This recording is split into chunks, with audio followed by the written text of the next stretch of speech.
रब इश्रह ली सदरी वयस्सिर ली अमरी वहलुल उक़दतम मिन लिसानी यफ़क़हू क़ौली रब्बी ज़िदनी इल्मा। मां आहियां तव्हां सां गॾु यास्मीन रिज़वान, तव्हांजे पंहिंजे चैनल शबाना नवाज़ ऑफिशियल ते। ऐं पहिरीं त मां तव्हां सां सभिनी खां माज़रत पई कयां त काफ़ी टाइम खां पोइ मां तव्हां सां गॾु वरी वापसि अची सघियमि, छाकाणि त कुझु अहिड़ियूं हुयूं मसरूफ़ियात जो मां मतिलबु इहा शइ कंटिन्यू न करे सघियमि। उन जे करे वरी बि मूंखे तव्हांजा सभई कमेंट्स मिलिया ऐं तमामु सुठा पॉज़िटिव कमेंट्स हुआ। मूंखे पाण तमामु सुठो लॻो, हिकिड़ी इनकरेजमेंट मिली, माशाअल्लाह, शुक्र अल्हम्दुलिल्लाह। हिकिड़ो सुठो पहिरीं त मां त मिस शबाना जो थैंकफुल आहियां त जंहिं असांखे इहो सुठो प्लेटफॉर्म ॾिनो आहे, शुक्र अल्हम्दुलिल्लाह। ऐं ॿियो तव्हांजी बि माशाअल्लाह। हिनमहिल असां अचूं पिया पंहिंजी क्लास जी तरफ़। साइंस आहे असांजी चौथे दर्जे जी, उन जो आहे चैप्टर नंबर 2। ठीकु आहे, चैप्टर नंबर 1 कंप्लीट थी वियो हुओ, शुक्र अल्हम्दुलिल्लाह। हाणे असां अचूं पिया चैप्टर नंबर 2 ते। चैप्टर नंबर 2 जो नेम आहे characteristic and needs of living things. उन जे क्वेश्चन नंबर 1 ते था अचूं ऐं हूअ क्वेश्चन आहे 28। The characteristics that an organism inherits from its parent are called traits। इन जो आंसर आहे traits। हाणे उहे कैरेक्टरिस्टिक्स ख़ासियतूं जेके को बि ऑर्गेनिज़म जेको आहे पंहिंजे पेरेंट्स खां इनहेरिट करे थो, माने मीरासियत जी सूरत में उनखे मिलनि थियूं, उहे कहिड़ियूं कहिड़ियूं, उनखे छा चइबो आहे? ट्रेट्स मतिलबु मीरास। क्वेश्चन नंबर 29 ते था अचूं। Life cycle of butterfly is, answer आहे egg, larva, pupa, adult.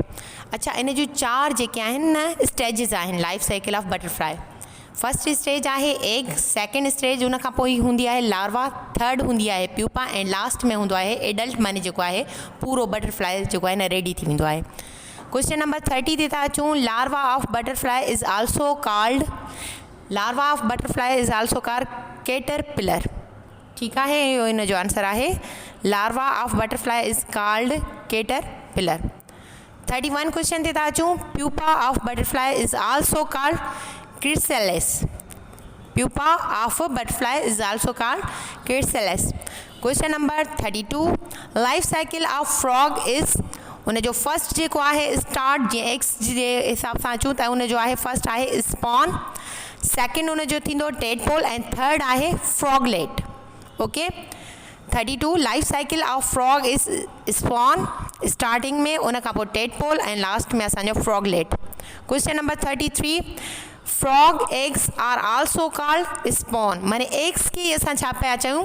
Spawn. Frog जे एग्स खे छा पिया चयूं? Spawn. Question number 33। Spawn of frog develop into, spawn of frog छा में डेवलप थींदो आहे? आंसर आहे टेडपोल में। क्वेश्चन नंबर 34 आहे टेडपोल डेवलप इनटू, इन जो आंसर आहे फ्रॉगलेट। छा आहे answer? Tadpole develop into froglet. Okay, हाणे असां स्टार्ट पिया कयूं चैप्टर नंबर 3 असांजे साइंस सब्जेक्ट जी। उन जो नेम आहे फूड एंड हेल्थ। ठीकु आहे, फूड एंड हेल्थ। फूड, खाधो असांजी पूरी लाइफ जे लाइ तमामु घणो ज़रूरी आहे, असांजी सिहत लाइ खाधो ज़रूरी आहे। ऐं ईअं न आहे त खाधो बसि आम जेको सिंपल खाऊं था त उहो ज़रूरी आहे। खाधे जा बि कुझु मेन सोर्सिस हूंदा आहिनि ऐं एनर्जी लाइ बि कुझु असांजा इसेंशियल्स हूंदा आहिनि जेके असांजे लाइ इम्पोर्टेंट आहिनि खाइण लाइ। ओके, अच्छा, उन जो क्वेश्चन नंबर 1 आहे ऐं चऊं question number 35। Which are the major source of quick energy for body. असांजी बॉडी खे फुल एनर्जी ॾियण लाइ जेको क्विक एनर्जी आहे उन जो असांजो छा आहे? कार्बोहाइड्रेट। आंसर आहे असांजो कार्बोहाइड्रेट। मीन्स कार्बोहाइड्रेट असांखे तमामु जल्दी जेका आहे न एनर्जी ॾींदो आहे। Question number 36। Which are main source of body growth. असांजी बॉडी खे वाध वेझ लाइ छा जी ज़रूरत हूंदी आहे? मिनरल्स जी। ठीकु आहे। Question number 37।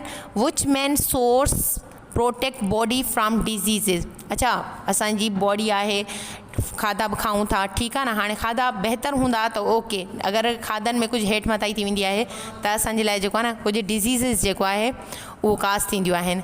उन्हनि डिज़ीज़िस खे मेन सोर्स जेका असांजी डिज़ीज़ खे प्रोटेक्ट करे थी उहा कहिड़ी आहे? वाइटामिन्स। उहे छा आहिनि? Vitamins. Question number 38 vitamins are mainly found in vitamins छा में प्रेजेंट हूंदा आहिनि फ्रूट्स एंड वेजिटेबल्स में आंसर आहे fruit and vegetables question number 38 minerals are mainly found in छा में हूंदो आहे सी फूड में सी फूड असांजो कहिड़ा कहिड़ा आहिनि हिकिड़ो सिंपल एग्जाम्पल आहे असांजो फिश मिनरल्स छा में प्रेजेंट हूंदा आहिनि असांजी फिश में माशाल्लाह तमामु घणा प्रेजेंट हूंदा आहिनि अच्छा उन खां पोइ आहे question number 39 what do milk मीट एग्स एंड पल्सिस प्रोवाइड असांखे खीर जेको पीऊं था असांजो गोश्त थी वियो अंडा थी विया इहे असांखे छा था प्रोवाइड करनि इहे असांखे प्रोवाइड था करनि प्रोटीन छा पिया प्रोवाइड करनि प्रोटीन क्वेश्चन नंबर 40 ते था अचूं fats are found in fat छा में प्रेजेंट हूंदी आहे ऑयल बटर एंड मैरगेरिन छा में प्रेजेंट हूंदी आहे ऑयल बटर एंड मैरगेरिन में फैट्स असांजी चर्बी ठीकु आहे question number 41 vitamin A prevents disease called vitamin A जेका आहे उहा असांजे लाइ माने कहिड़ी डिज़ीज़ आहे जंहिंखे प्रिवेंट करे थी कहिड़ी आहे नाइट ब्लाइंडनेस छा night blindness question number 42 vitamin B complex prevents disease called beri vitamin B जी जेका आहे उहा मतिलबु असांखे छा खां बचाए पई कहिड़ी डिज़ीज़ खां बेरी डिज़ीज़ खां क्वेश्चन नंबर 43 विच वाइटामिन्स स्ट्रेंथ्स इम्यून सिस्टम असांजी इम्यून सिस्टम खे जेको स्ट्रेंथ करे थो या मज़बूत करे थो उहो आहे असांजो वाइटामिन सी ऐं वाइटामिन सी असांखे किथां मिलंदो आहे असांजी ऑरेंजिस मां मिलंदो आहे असांजे लेमन्स मां मिलंदो आहे अहिड़ी ॿियूं काफ़ी सोर्सिस आहिनि जिथां असांखे वाइटामिन सी मिलंदो आहे जूसिस मां मिलंदो आहे ओके उन खां पोइ आहे क्वेश्चन नंबर 45 विच vitamin strengths bone and teeth okay this is the main and important vitamin जेका असांजे बोन्स खे असांजे टीथ खे जेका आहे न मज़बूत थी करे उहा आहे वाइटामिन डी ठीकु आहे 46 क्वेश्चन आहे वाइटामिन अच्छा वाइटामिन डी जो जेको मेन सोर्स आहे उहो आहे सन सिज जी रोशनी मां असांखे वाइटामिन डी तमामु सुठी मिलंदी आहे स्पेशली जेका सुबुह वारी सिज जी रोशनी हूंदी आहे रोशनी उन मां असांखे वाइटामिन डी तमामु सुठी क्वांटिटी में मिलंदी आहे क्वेश्चन नंबर 46 ते था अची वञूं vitamin D prevents disease called कहिड़ी डिज़ीज़ खां बचाईंदी आहे असांखे रिकेट्स खां कहिड़ी डिज़ीज़ रैकेट्स सां क्वेश्चन नंबर 47 विच are the building blocks of body अच्छा असां बिल्डिंग ब्लॉक्स ऑफ बॉडी कहिड़ा छा खे चवंदा आहियूं उन जो आंसर आहे प्रोटीन्स खे छा खे प्रोटीन्स खे उन खां पोइ था अची वञूं क्वेश्चन नंबर 48 ते flash of body is made up of flash of body छा जी मेड अप हूंदी आहे प्रोटीन जी छा जी मेड अप आहे पुट प्रोटीन जी question number 49 what makes the red blood cell केर थो ठाहे आयरन असांखे छा थी ॾे रेड ब्लड सेल थी ॾे क्वेश्चन नंबर 50 ते था अचूं which disease is caused by deficiency of iron जी डेफिशिएंसी जेकॾहिं थींदी त असांखे कहिड़ी डिज़ीज़ थी सघे थी anaemia okay question number 51 deficiency of calcium जी डेफिशिएंसी काज़िस रिकेट्स ओके ऐं आल्सो असां ॿियो छा पढ़ियोसीं मथे त जेकॾहिं वाइटामिन डी जी डेफिशिएंसी आहे तॾहिं बि असांखे छा जी प्रॉब्लम थी सघे थी रिकेट्स जी प्रॉब्लम थी सघे थी उन खां पोइ आहे question number 52 deficiency of copper का छा काज़ कंदी किडनी प्रॉब्लम्स किडनीज़ जा जेके प्रॉब्लम्स हूंदा आहिनि उहे छाजे करे थींदा आहिनि बाबा डेफिशिएंसी ऑफ कॉपर जे करे उन खां पोइ आहे question number 53 deficiency of magnesium causes osteoporosis छा थी काज़ करे डेफिशिएंसी ऑफ मैग्नीशियम असांखे ओस्टियोपोरोसिस अच्छा ओस्टियोपोरोसिस से अची वञूं त इहा जेका आहे इहा छा जी प्रॉब्लम आहे इहा बोन्स जी प्रॉब्लम आहे ठीकु आहे न बाबा उहो इन प्रॉब्लम जे करे काफ़ी जेको जॉइंट्स जी प्रॉब्लम ॾिसंदा हूंदव वॾी एज जे करे जेके पोड़नि खे थींदी आहे गोॾनि में प्रॉब्लम स्पेशली इहा छा जी डेफिशिएंसी हूंदी आहे मैग्नीशियम जी उन खां पोइ आहे क्वेश्चन नंबर 54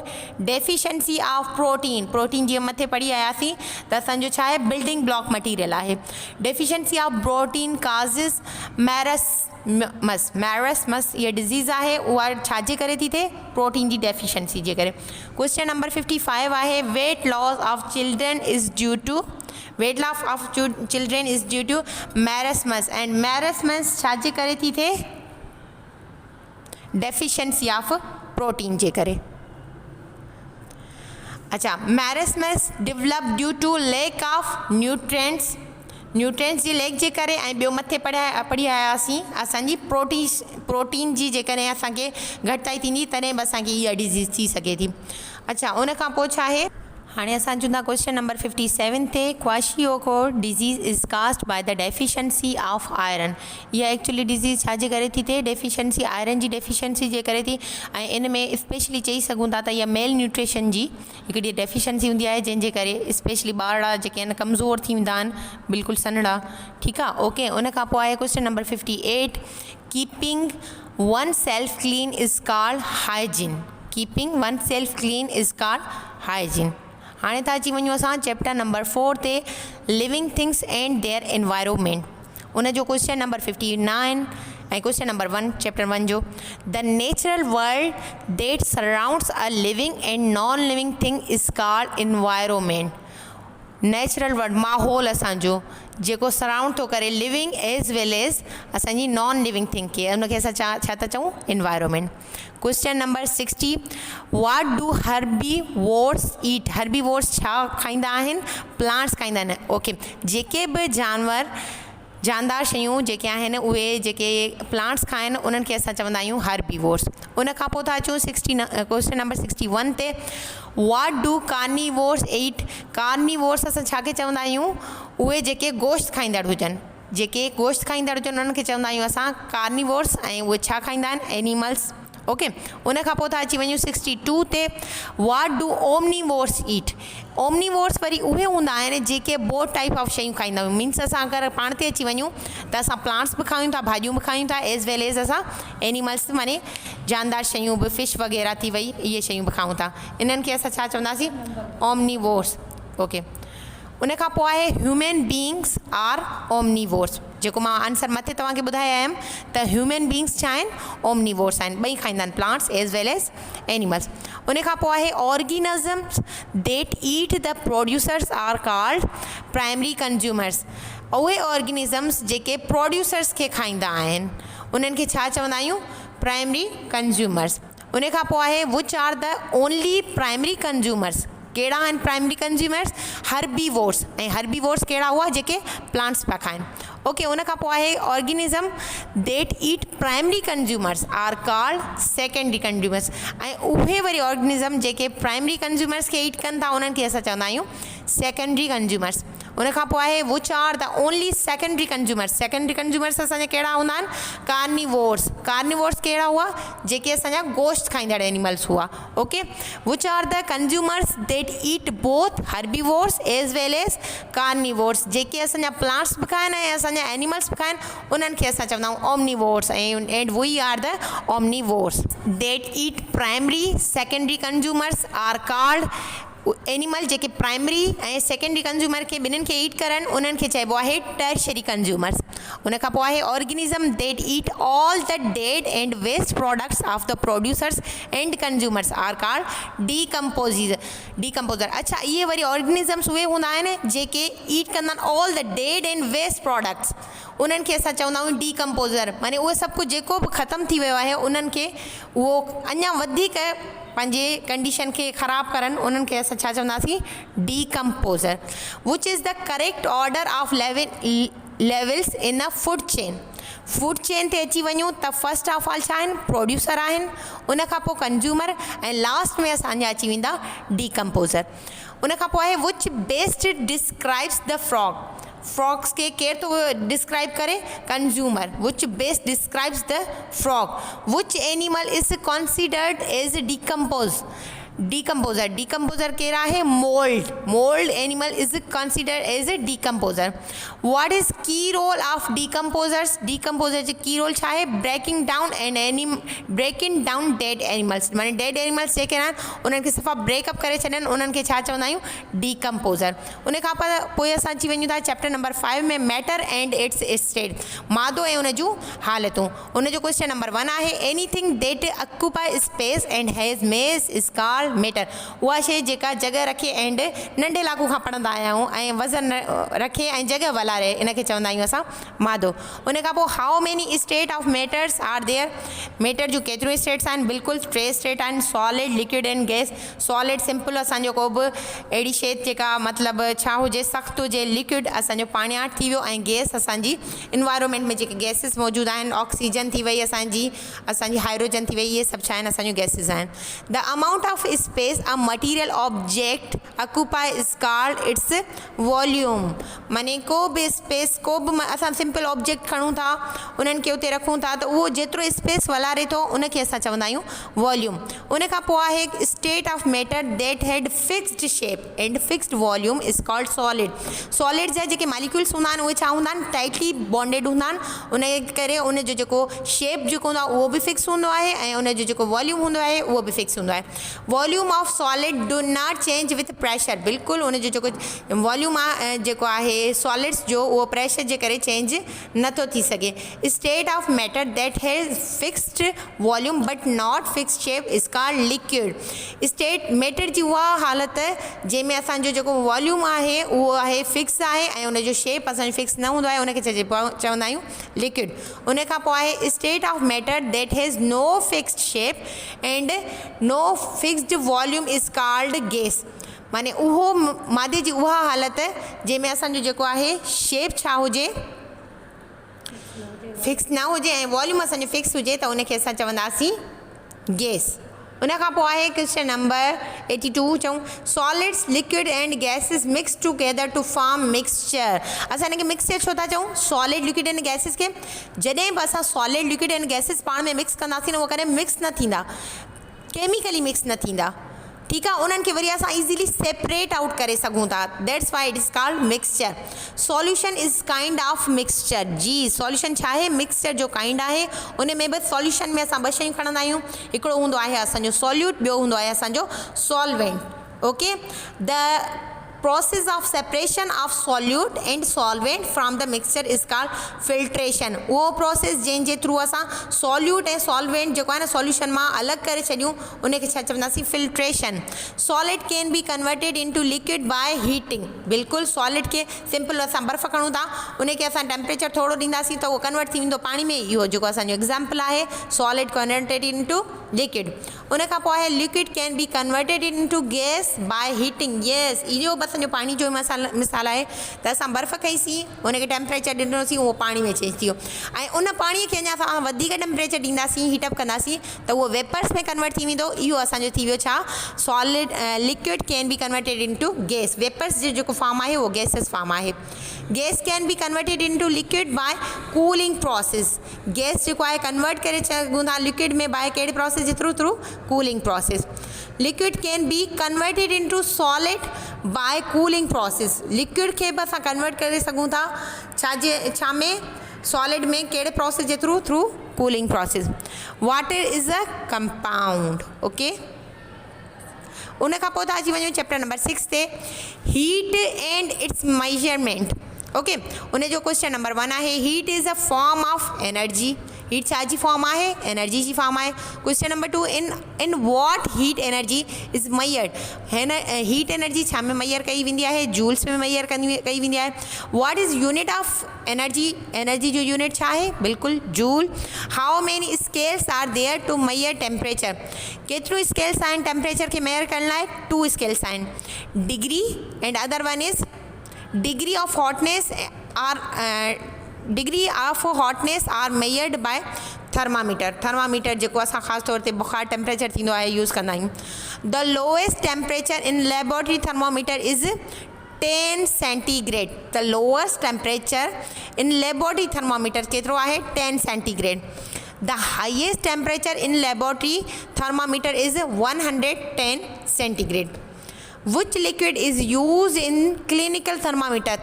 क्लिनिकल में जेके क्लिनिक्स में यूज़ थींदो आहे थर्मामीटर उहो कहिड़ो हूंदो आहे, मर्क्यूरी थर्मामीटर. तव्हां थर्मामीटर खे गौर सां ॾिसंदा त तव्हांखे हुते मर्क्यूरी सिल्वर कलर जी बिल्कुलु ज़ाहिर थींदी. विच liquid is use in clinical thermometer, mercury.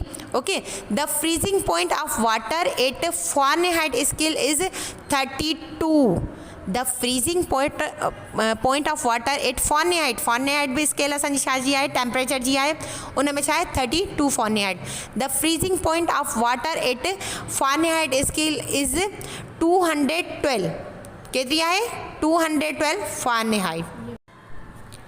बाबा ही हुओ असांजो सेकेंड क्लास जेको फाइनली 28 क्वेश्चन खां स्टार्ट थियो वेंदे 100 क्वेश्चन ताईं. ओके, तव्हांजे ई चवण ते असां पंहिंजो क्लास जो ड्यूरेशन इंक्रीज़ कयो आहे। पहिरीं कुझु 27 कुझु चयो आहे, हू हिनमहिल माशाल्लाह तव्हां वटि काफ़ी इन्फॉर्मेशन नॉलेज पहुची वई आहे। हिननि ते तयारी कयो सुहिणे नमूने इंशाल्लाह। हाणे असां जल्द खां जल्द पंहिंजो नेक्स्ट क्लास में बि इंशाल्लाह मिलंदासीं। ऐं जेकॾहिं तव्हांखे क्लास पसंदि आई आहे त हिनखे लाइक कंदा ऐं सब्सक्राइब ज़रूरु कंदा शबाना नवाज़ ऑफिशियल चैनल खे, जीअं तव्हां मुंहिंजा ॿिया बि क्लास जेके आहिनि उहे ॾिसी सघो। इंशाल्लाह जल्द खां जल्द मिलंदासीं ऐं तव्हांजे वधीक सुठनि कमेंट्स जो जेको आहे इंतज़ारु रहंदो इंशाल्लाह।